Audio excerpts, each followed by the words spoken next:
স্বাগত সংবাদ যুগে। দিনের প্রধান সংবাদ ও তার বিস্তারিত বিশ্লেষণ নিয়ে আপনাদের সাথে আছি আমি রুবাইয়া তাদিজি। আপনাদের দুজনকেই স্বাগত জানাচ্ছি সংবাদ যুগে। কামরুজ্জামান রতন, আপনাকে দিয়ে শুরু করতে চাই। শুরুতেই আপনার কাছে বিএনপির মনোনয়ন নিয়ে সার্বিক একটা মন্তব্য শুনে নিতে চাই। ধন্যবাদ। আপনার মাধ্যমে আমাদের ৭১ জার্নাল সমস্ত দর্শক শ্রোতা ধন্যবাদ সবাইকে। আমি কৃতজ্ঞতা জানাচ্ছি। আমি মুন্সিগঞ্জ ৩ আসনের আমার সমস্ত ভোটারদেরকে ৫,০৯,৬৭৬ জনকে আমি মনে করি যে আজকে দীর্ঘদিন পর বাংলাদেশে একটি সুষ্ঠু নির্বাচনের যে প্রথম একটা ধাপ, আমরা একেবারে দোরগোড়ায় পৌঁছেছি। এবং সেটা কেন? সেটা হলো মানুষ ভোটের স্বাদ থেকেই বঞ্চিত ছিল।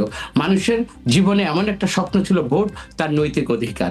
এই অধিকারের মাধ্যমে তার যে নাগরিক অধিকার, এই অধিকারের মাধ্যমে তার পছন্দের যে তার নেত্রী, পছন্দের যে তার নেতাকে নির্বাচিত করবে, মানুষ এটা ভুলতেই বসেছিল। এখন আমরা এমন একটা পরিবেশ আমরা পেয়েছি, ডক্টর ইউনূস সহ বর্তমান নির্বাচন কমিশন আমাদেরকে আশ্বস্ত করেছে নির্বাচনকে কন্ডাক্ট করার জন্য যতগুলো অর্গানিক বডি আছে আমরা দেখেছি সবাই আন্তরিক। বিশেষ করে আজকে যখন মুন্সিগঞ্জ ৩ আসনে আমি যখন নমিনেশন ধানের শীষের পক্ষে আমি সাবমিট করলাম, আমি দেখলাম সার্বিকভাবে বাংলাদেশের যে প্রশাসনগুলো, তাদের আন্তরিকতা এবং তাদের যে একটা ম্যানেজমেন্ট, আমি খুবই আশ্বস্ত।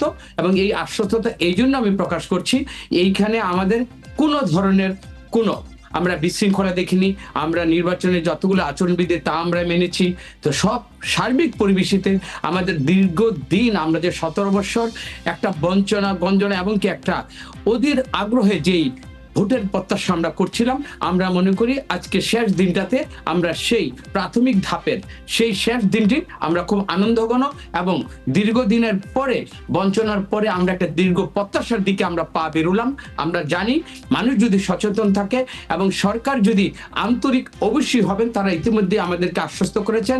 এবং আমরা জানি এই সরকার নির্বাচন সুষ্ঠুভাবে করার জন্য তারা ওয়াদাবদ্ধ এবং তারা ওয়াদার প্রতি অবশ্যই তারা যত্নবান। আমরা তাদের প্রতি শ্রদ্ধা এবং প্রশাসনকে, নির্বাচন কমিশন সবাইকে আন্তরিক জানাবো। লেভেল প্লেইং ফিল্ড এবং যাদের জন্য যারা দলের নমিনেট না, শুধু কেউ যদি স্বতন্ত্র করে, তারা যেন অবারিতভাবে সবাই যেন আমরা মানুষের ভোটের দোরগোড়ায়, মানুষের কাঠগড়ে আমরা দাঁড়াতে পারি। সুতরাং আমি এই পরিবেশটাকে আমি অক্ষুণ্ণ রাখতে চাই, এই পরিবেশটাকে আমি চলমান রাখতে চাই। এবং আমি সচেতন, আমার ভোটাররা যেন সচেতন হন। আপনারা ওই ব্যক্তিকে আপনারা নির্বাচিত করবেন, জনপ্রতিনিধি করবেন, যাদের মাধ্যমে সততা দেখবেন, শিক্ষা দেখবেন, সমাজ, রাষ্ট্রকে, এই অঞ্চলকে, মুন্সিগঞ্জ ৩ আসনকে উন্নত করার জন্য তারা যেন আসলে প্রতিজ্ঞাবদ্ধ হয়। এবং প্রতিজ্ঞা শুধু না, নির্বাচনের পূর্বে যে প্রতিজ্ঞা সেটা যেন না হয়। এই মানুষের কাছ থেকে আমরা নির্বাচনের শেষ দিন পর্যন্ত নয়, সে যতদিন দায়িত্বে থাকবে, সে যদি ইমানের সহিত এবং মানুষের পাশে থাকবার মতো সে যদি মানুষ হয়, তাহলে আমি মনে করব পছন্দসই নেতৃত্বকে আপনারা ইনশাআল্লাহ বেছে নেবেন। জি, ব্যারিস্টার নাসরিন সুলতানা মিলির কাছে আসবো এবারে। বড় দলগুলোর মনোনয়ন, বিভিন্ন হেভি ওয়েট প্রার্থী, স্বতন্ত্র প্রার্থী হিসেবে তরুণদের মনোনয়ন, সব মিলে কেমন মনে হচ্ছে এবারের মনোনয়নের সমীকরণ? জি, ধন্যবাদ। সবাইকে সালাম এবং শুভেচ্ছা। আমার সবকিছু মিলিয়ে যেটা আপনি বলেন ২৫০০ টোটাল মনোনয়ন জমা পড়েছে, অন অ্যাভারেজ একটা আসনে ৮ জন করে কন্টেস্টেন্ট। তো আমরা যদি খালি চোখে দেখি, এটা দেখতে খুব সুন্দর লাগে যে বৃহত্তর গণতন্ত্রের জন্য খুব ভালো। অনেকে কন্টেস্টেন্ট আছেন, অনেক ইনক্লুসিভ, সবাই মিলে ভোট করছেন। কিন্তু যেটা আমরা যদি একটু ভিতরে যেয়ে দেখি, আমি এটা নিয়ে কথাও বলেছিলাম আগে, যে ছোট ছোট দলগুলোর যে একটা প্রবণতা দেখা যাচ্ছে, নিজের দল একটি সিটের জন্য দলকে বিলুপ্ত করে দিয়ে বড় দলে যোগ দেয়া, এটা কিন্তু আসলে একটা আপনার বহুদলীয় গণতন্ত্র, যেটা জিয়াউর রহমান যেটার প্রবক্তা, এটার মানে আপনি এবং বিভিন্ন দেশে যেটা আছে আমাদের, যে ছোট দলগুলো কিন্তু আসলে একটা ব্যালেন্সিং ফ্যাক্টর হিসেবে কাজ করে। তো এই ছোট দলগুলোকে বিলুপ্ত করে দেয়া একটা সিটের জন্য, একটা আসনের জন্য, এইটা কিন্তু খুবই অশনি সংকেত গণতন্ত্রের জন্য, সামনের রাজনীতির জন্য। এটা কোনো ক্রমে ভালো না।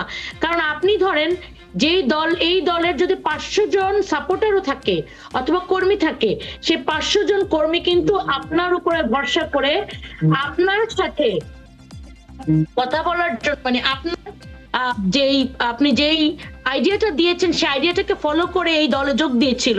তা আপনি তাদেরকে কথা চিন্তা করলেন না, তাদের ইমোশনের কথা চিন্তা করলেন না। এগুলা না করে যখন দল ছেড়ে আরেকটি বড় দলে যোগ দেন, তাহলে আপনি কি বার্তা দিচ্ছেন যে আপনি অ্যাজ আ পলিটিশিয়ান আসলে রিলায়েবল না এবং ট্রাস্টওয়ার্দি না? এই জায়গাটা কিন্তু হয় কি, তখন অন্যান্য ছোট ছোট দলের যারা পলিটিশিয়ান, আমাদের মতো যারা নতুন পলিটিশিয়ান, তাদের জন্য নতুন করে ট্রাস্ট বিল্ড করাটা খুব কঠিন হয়ে যায়। কারণ তখন যে আমাদের জনগণের মধ্যে এমনি একটা ধারণা আছে যে রাজনীতিবিদরা হলো বাটপার এবং মিথ্যাবাদী এবং শর্ট ইন নেচার। তো সেই জিনিসটাই তো এটা আসলে এই ধারণাটাকে আরো প্রবল করে। তা আমি মনে করি এই একটা প্রবণতা আমাদের জন্য খুব খারাপ এবং সামনের দিনে খুব কঠিন সময় নিয়ে আসবে। তাছাড়াও আরেকটা ব্যাপার আছে যে আমরা নির্বাচন কমিশন আছেন ইন এক্সিস্টেন্স, বাট আমরা নির্বাচন কমিশনে কোনো অ্যাকশন দেখছি না। আমরা বিভিন্ন জায়গায় কিন্তু আচরণবিধি লঙ্ঘন দেখছি, কিন্তু নির্বাচন কমিশনের কোনো এখানে কোনো মানে প্রেজেন্স নেই। নির্বাচন কমিশন কাউকে ডাকছেন না, কাউকে ফাইন করছেন না, অথবা কাউকে বলছেন না যে এটা আচরণবিধির মধ্যে পড়ে না। তো এই জিনিসটা আসলে মানে এই যেমন ধরেন আপনার যখন তফসিল ঘোষণা হয়ে যায়, তখন কিন্তু সরকার আর আইন শৃঙ্খলার দায়িত্বে থাকে না, এটা নির্বাচন কমিশনের আন্ডারে চলে যায়। তো আইন শৃঙ্খলা পরিস্থিতিও যে খুব ভালো সেটাও বলতে পারছি না। সব মিলিয়ে আমরা আসলে খুব আশাহত নই, কিন্তু খুব আশাবাদীও নই। আসবো, আপনি গুরুত্বপূর্ণ পয়েন্ট তুলে ধরেছেন, আপনার কাছে আসবো আবারও। কামরুজ্জামান রতন, আপনার কাছে নিয়ে আসতে চাই আরেকটি পয়েন্ট, সেটি হচ্ছে তারেক রহমানের দেশে ফেরা যতটা রাজস্বিক রূপ পেয়েছে, তার প্রতিটি কর্মসূচি যেমন আপামর মানুষের আগ্রহের একটা জায়গা তৈরি করেছে, তাতে কি মনে হয় এত বছর পর দলের এই শীর্ষ নেতার নির্বাচনে অংশগ্রহণ ভোটারদের মধ্যে কেমন প্রভাব বিস্তার করতে পারে? আমি মিলিয়াপার একটা প্রশ্ন, কিছু কিছু ব্যাপারে আমি পার্সোনালি একটু মানে ডিফার করবো এবং দ্বিমত করে আমি সেটা পরে আসছি। এখন তারেক রহমানের প্রশ্ন। এখন দেখেন, শহীদ প্রেসিডেন্ট জিয়া রহমান এদেশের স্বাধীনতা সংগ্রাম এবং তার যে মানে সমর যুদ্ধে তার যে ভূমিকা, পরবর্তী রাষ্ট্র শাসনে তার যে সততা, এটা কিন্তু এদেশের মানুষ স্মরণীয় এবং স্মরণীয় এইভাবে করে রেখেছে, যেটা তার জানাজার মধ্যে আমরা দেখেছি। পরবর্তীতে সংগ্রামী মানুষ হিসাবে গণতন্ত্রের জন্য খালেদা জিয়া যা করেছে, 17 বছর দেশের বাইরে থেকে দলকে শুধু এক কাট্টা নয়, গণতন্ত্র প্রেমিক অংশীজন আজকে যারা দেখছেন, এই যে আপা যেটা বললেন যে অনেকে নৈতিকতা বিবর্জিত হয়ে তাদের দলকে মানে ত্যাগ করে, দলের আদর্শকে ত্যাগ করে তারা যে বিএনপিতে এসেছে। আপনি শুনেন মিলিয়া আপা, আপনি বলেন তো, আজকে এই যে সাইফুল হক, জুনায়েদ সাকিব, নূর, মান্না ভাই, তারা আজ পর্যন্ত যখন পার্লামেন্টে আসে না তাদের দলের আদর্শের প্রতীক নিয়ে, আজকে যদি এই মানুষগুলোর কণ্ঠ, এই মানুষগুলোর বিবেক, কিন্তু মানুষ এদেশের মানুষ সেবা পেতে চায়, তাদের যে বিবেক প্রসূতদের যে চিন্তা চেতনা, এটা কবে কখন তারা এই রাষ্ট্রের মধ্যে তারা কাজে লাগবে? যখন তারেক রহমান 31 দফার ভিত্তিতে ঐক্যমত্য সরকারে যখন তাদের আমন্ত্রণ জানিয়েছে, তারা জেনেছে এবং জেনে বুঝে তারা কিন্তু তারেক রহমানের ঐক্যমতের সাথে যখন এক হয়েছে, তার মানে কি দেশের রাষ্ট্র শাসনে এই কাজগুলো তারেক রহমান করবে, তার পার্ট হিসাবে শেয়ারিং এ কিন্তু তারা কিন্তু রাষ্ট্র শাসন করবে। সুতরাং আমি এখানে আদর্শ বলতে শুধু প্রতীকটাই যদি আদর্শ হয়, তাহলে আমার কাছে আমি সেই বুঝতে আমি মানতে পারবো না। কিন্তু এই মানুষগুলোকে ব্যক্তিগতভাবে আমি খুবই পছন্দ করি, তাদের নৈতিকতাকে পছন্দ করি। তারা যদি পার্লামেন্টে সেটা যে কোনো প্রতীক নিয়ে আসুক, প্রতীকটা ছেড়ে যাওয়া মানে কি নৈতিকতাকে বিসর্জন দেওয়া নয়। সুতরাং আমি মনে করি তারেক রহমান বাংলাদেশে আসছে একটা ভিশন নিয়ে, উনি বলছে আমি আর স্বপ্ন দেখবো না, আমি কি করব, আমি এমন কিছু বাস্তবায়ন, আমি এমন কিছু স্বপ্ন আমি নিয়ে আসছি যেটা ইমপ্লিমেন্ট করে আমি করে দেখাবো। তো এই করার মধ্যে যদি এটা যদি জনগণের কল্যাণে হয় এবং মানুষ যদি এটাতে যদি ফল ভোগ করে, পজিটিভলি মানুষ যদি এর সুফলতা যদি খুঁজে পায়, তাহলে এইটার অংশীদার যারাই হবে আমি তাদেরকেই ওয়েলকাম জানাবো। আমি জাতীয় দল করি, এই মানুষগুলো আগামীদের রাষ্ট্র শাসনে অবশ্যই তারা যখন আন্দোলন পার্থ, আপনি দেখেন যারা যারা আমাদের মানে এই যে ববি হাজ্জাদ, তারপরে তারা দেখেন তারা এই বাংলাদেশকে সার্ভ করতে আসছে। এখন তারা তাদের মার্কা নিয়ে নিশ্চয়ই যদি আশাবাদী হতো তাহলে তারা এইভাবে জোটভুক্ত হতো না। আমরা মনে করি একটা মার্কা ছেড়ে চলে আসা মানে কি নৈতিকতার দ্বার থেকে তারা কিন্তু চলে আসে নাই। আমরা যদি তাদেরকে এই সমাজের রাষ্ট্রের অংশীজন হিসাবে তাদের সেবক হিসাবে পেতে চাই, তাদেরকে দায়িত্ব দিয়ে আমরা একটাবার দেখি। আমরা মনে করি বিএনপি এখন যে ঐক্যমত্য সরকার তাদেরকে আমন্ত্রণ জানিয়ে তাদেরকে কনভিজেন্সি নিয়ে একটা সিট দিয়েছে, এটাতে আমরা তাদেরকে ওয়েলকামই জানাবো। সেই ক্ষেত্রে আমরা কখনই মনে করব না যে এই মানুষগুলোকে দিয়ে খারাপ চিন্তা হবে। তারা যদি এসে বিএনপির সাথে মিশে বা বিএনপি যদি খারাপ কাজ করে ওইটাকে যদি তারা সমর্থন করে তাহলে এই মানুষগুলোকে আপনারা খারাপ বলেন। আরপিও দেখেন সংশোধনীতে এইটা আরপি তো সবার জন্য, নির্বাচন কমিশন আরপি সংশোধন করে বলেছে যে এই দল যদি কোনো মতামত যদি কোনো মতাদর্শ ত্যাগ করে অন্য দলের সাথে ঐক্য করে সেইখানে দল যদি স্বীকার করে সেখানে মার্কাটা পাবে না। যারা যারা মনে করে মার্কা আমার সেফ তারা ধানের শীষে এসেছে, আবার যারা ঐক্যমধ্যে ঠিকই এসেছে কিন্তু তাদের মার্কাটা নিজস্ব সত্তার মধ্যে রেখেছে, নিজস্ব সংগঠনের মধ্যে রেখেছে, এটাকে আমি বড় করে দেখবো না। আমি মনে করি তাদেরকে সুযোগ দেওয়া উচিত এবং বিএনপিকেও। একা কেন বিএনপি রান করবে? তারা যখন আন্দোলনে ছিল এই মানুষগুলো সর্বতভাবে তারেক রহমানের সাথে তারা কিন্তু যুগপৎ আন্দোলনে সব সময় কিন্তু তারা তারেক রহমানকে বুদ্ধি পরামর্শ দিয়েছে, তারেক রহমান ওনাদের কাছ থেকে কিন্তু পরামর্শগুলো নিয়েছে। সুতরাং আন্দোলনের সফলতার জন্য এই মানুষগুলো যখন ভাগিদার ছিল, আমরা মনে করি আগামী দিনে জাতীয়তাবাদী দলের নেতৃত্বে যদি সরকার গঠন করে এবং ঐক্যমত্য সরকার গঠন হয়, আমি মনে করি তাদেরও সেবক হিসেবে বাংলাদেশকে তারা বেস্ট সার্ভ করবে। সুতরাং আমি ট্রাস্ট বিল্ড আমার নৈতিকতার প্রশ্নে আমি এতটুকু বলবো, ট্রাস্ট বিল্ড আমার জাতি গঠনের ক্ষেত্রে এই মানুষগুলি দিয়ে অবশ্যই তারা সম্ভব। সুতরাং আমি আশাবাদী মানুষ, তাদেরকে নিয়ে আমি একটা আগামী প্রজন্মের কাছে এই যে তারা কমিটেড কিছু লোক আমাদের দলের সাথে একীভূত হয়েছে, আমি সবাইকে ওয়েলকাম জানাই। এবং আমি মনে করি জাতীয়তাবাদী তারেক রহমান যে ভিশন নিয়ে বাংলাদেশে আসছে, this is the team.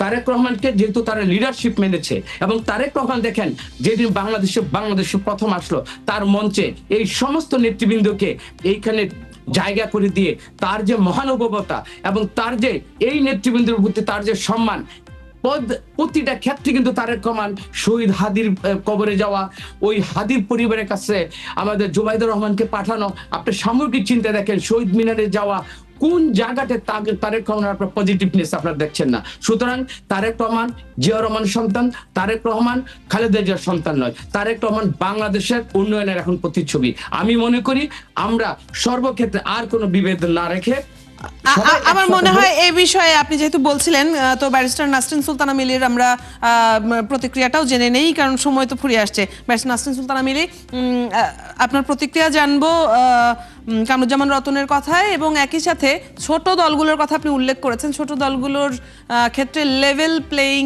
Field নিয়ে কোনো মন্তব্য করার আছে কিনা আপনার? জি, কামরুজ্জামান ভাইয়ের সাথে উনি রেসপেক্টফুলি আবার উনিও ডিফার করেছেন, আমি রেসপেক্টফুলি ডিফার করছি। উনি যেটা বলেছেন যে মান্না ভাই, সাকি ভাই এরা অবশ্যই important figures for our nation building, কিন্তু তাদেরকে ইম্পর্টেন্ট ফিগার্সদেরকে আমরা কেন এতটুকু উদার হতে পারলাম না যে তাদেরকে দল থেকে টেনে এনে এখানে বিএনপিতে জয়েন করিয়েই, অথবা অন্য শুধু ওনার না অন্য কেউ যদি এটা করে, কেন জয়েন করিয়ে তারপরে নেশন বিল্ডিং এর পার্ট হতে হবে? কেন তারা তাদের দল থেকে নেশন বিল্ডিং এর পার্ট হতে পারলো না? অথবা শুধু উনি বললেন যে ওরা ইম্পর্টেন্ট, ওদের থাকা দরকার সরকারে, তাহলে কি শুধু ওনারা ইম্পর্টেন্ট আর কেউ কি নেশন বিল্ডিং এর পার্ট না? অন্য যারা ছিলেন যোগ দেননি তারা কি তাহলে বিএনপির মনে করে তারা নেশন বিল্ডিং এর পার্ট না? এগুলি আসলে খুব ফ্লড আইডিয়া। এই আইডিয়াতে গেলে কিন্তু আমরা যখন এই আইডিয়াতে কথা বলবো তখন কিন্তু এই জায়গায় আটকে যাব যে একজন হয়তো একজন মান্না সাহেব শুধু নেশন বিল্ডিং এর জন্য প্রয়োজন। তারপরে যেটা আরেকটা ফ্লড আইডিয়া যে অ্যাজ ইফ মান্না ভাই, সাকিব ভাই, আমদালিব ভাই, ববি ভাই এরা না থাকলে হয়তো নেশন বিল্ডিং হবে না, এটা ভুল। বিএনপির মধ্যে কি এরকম ব্রিলিয়ান্ট নেই যারা নেশন বিল্ডিং এর পার্ট হতে পারে?